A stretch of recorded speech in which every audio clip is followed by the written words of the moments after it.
look at landscape, there are things that sort of surface somehow or other. It's a bit like looking into a pool and something surfacing to the top of it. Or, you know, you see something out of the corner of your eye and you look again and it looks like a subject. And, I mean, why is it that a particular thing will be a choice for you as a subject and not another? In the morning when I wake up, quite often there's a slideshow that sort of comes into my mind. It's like, maybe it's a residue of the dreams or something like that, but quite often it's what I've been thinking about as a painting the night before. So it's interesting to look at those images.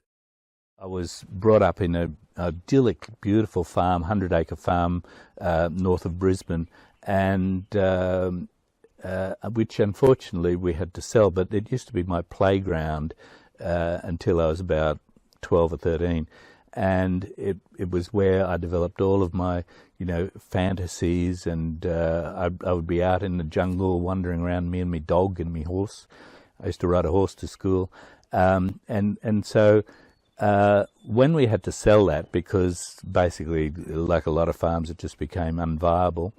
I have this sort of paradise lost feeling. You know, it was like I'm always searching for something in nature. It is something missing for me somehow or other.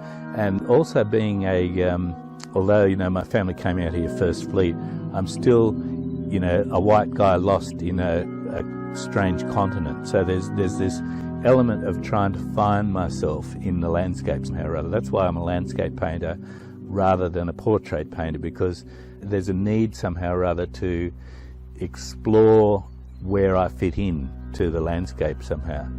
So I'll go to new places. I'm continually, me and the troopy hit the bush and go west and north and south all over the place, looking for, you know, new experiences.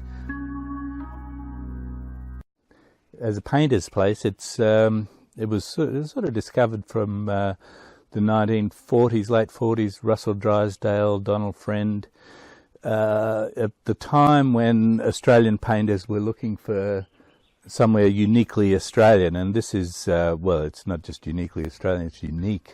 It's a strange, sculptural, surreal,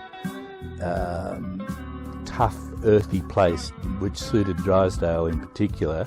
He used this sort of imagery of towering cliffs beside paintings like the Rabbiters and a whole heap of them. There's 10 or 15 that I've seen.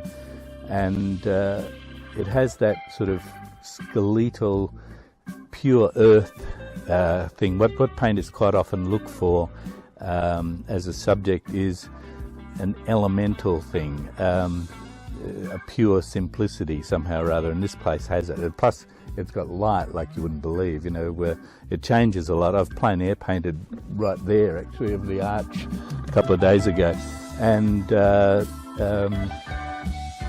light changes very quickly in a small space like this.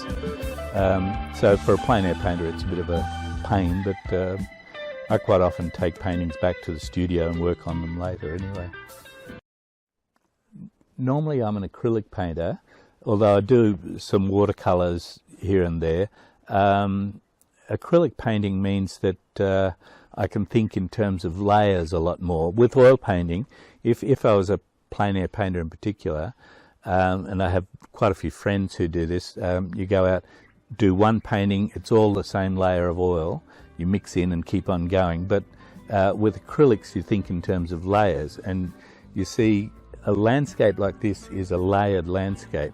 It's been layered for thousands, well, millions of years of, you know, this was once an ocean floor, then it's been through floods and fires and winters and ice ages, and then man has come through and layered it in various ways. So for me, a painting is not something that I'll just do in one hit somehow or other, alla prima, the Italians call it.